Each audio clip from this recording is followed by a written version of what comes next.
আসসালামু আলাইকুম। হ্যাঁ ভাই, হ্যাঁ, বাজারে সেই নামি দামি নিউট্রেলা বা নুসিল আমি ঘরেই বসে বানাচ্ছি, তাও আবার চীনা বাদাম। হ্যাজেলনাট ওটা তো প্রবাসীদের গল্প, আমরা গরিবের হ্যাজেলনাট মানে চীনা বাদাম। প্রথমে চুলা একটা পাত্র বসিয়ে 1 কাপ পরিমাণ চীনা বাদাম একটু ভেজে নিয়েছি। আবার এমন ভাবে ভাজবো না যেন দুঃখে আবার বাদামগুলো পুড়ে যায়। চুলা থেকে নামিয়ে নিয়েছি।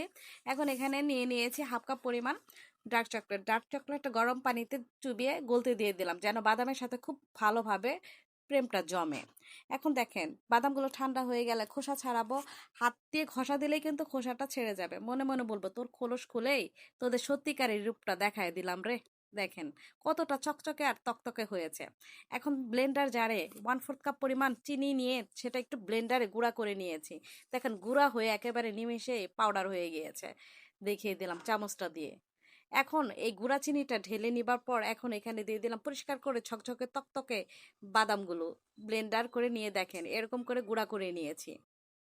এখন এই বাদাম গুঁড়ার মধ্যে দিয়ে দিচ্ছি প্রথমে সেই যে পাউডার করে নিয়েছি চিনিটা, সেই পাউডার করা চিনিটা দিয়ে দিলাম।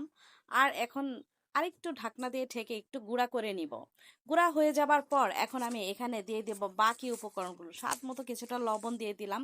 আর এখানে দিয়ে দিলাম ভালোবাসা দিয়ে গলানো ডার্ক চকলেটটা। আর ডার্ক চকলেটের পরিবর্তে আপনারা এখানে 3 টেবিল চামচ পরিমাণ কোকো পাউডারও ব্যবহার করতে পারেন। আর এখানে দিয়ে দিয়েছি কয়েক ফোঁটা ভ্যানিলা এসেন্স আর দিয়ে দিয়েছি 2 টেবিল চামচ পরিমাণ সয়াবিন তেল। এখন ঢাকনা দিয়ে ঢেকে একটু ব্লেন্ডারে ঘুরুনটি দিয়ে নিয়েছি। তো ঢাকনাটা খুলে দেখে আমি তো পুরাই অবাক। এমন অবস্থা, মেখে মেখে এমন মসৃণ হয়েছে মনে হয় প্রেমিকের মতো মিষ্টি আর গার্লফ্রেন্ডের মতো স্মুথ। কাচের বয়ামে কিন্তু ঢেলে নিয়েছে, আর কাচের বয়ামে রেখে বা জারে রেখে ঢাকনা দিয়ে ঢেকে এটা ফ্রিজে রেখে খেতে পারবেন 1 থেকে 1.5 মাস পর্যন্ত। এখন এদিক দিয়ে আমার ছেলে এসে বলল, মা এই বিদেশি জিনিসটা কোথা থেকে পেলে? আমি বললাম, এটা তোর মার কেরামতি, তোর মার আবিষ্কার, এটা হলো তোর মার ভালোবাসা দিয়ে বানানো মাটেলা মানে নিউট্রেলা।